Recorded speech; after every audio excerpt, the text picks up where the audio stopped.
Okay. Guys, dito na kami. Uwi na kami. At wala kami nagkuha.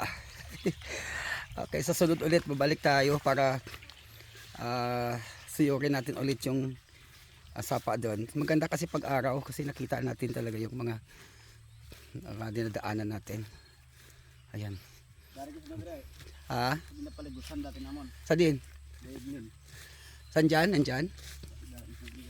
Okay guys, sa sunod bibisita kami ulit dito. Kasi meron doon yung paliguan na parang siyang busay ang tawag sa ano ba sa busay, tawag dito falls, pero hindi naman siya ganun ka ano, kuwan lang naman siya pag nag-ulan lang naman siya may tubig.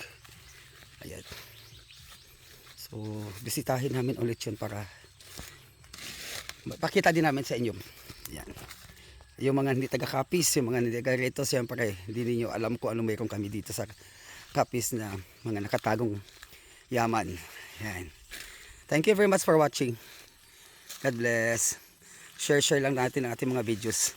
Thank you for watching sa mga followers ko, sa mga gusto pa mag-follow. Ayan, tuloy lang. Marami pa tayong gagawin para makita niyo yung mga ganap dito sa amin. God bless us all.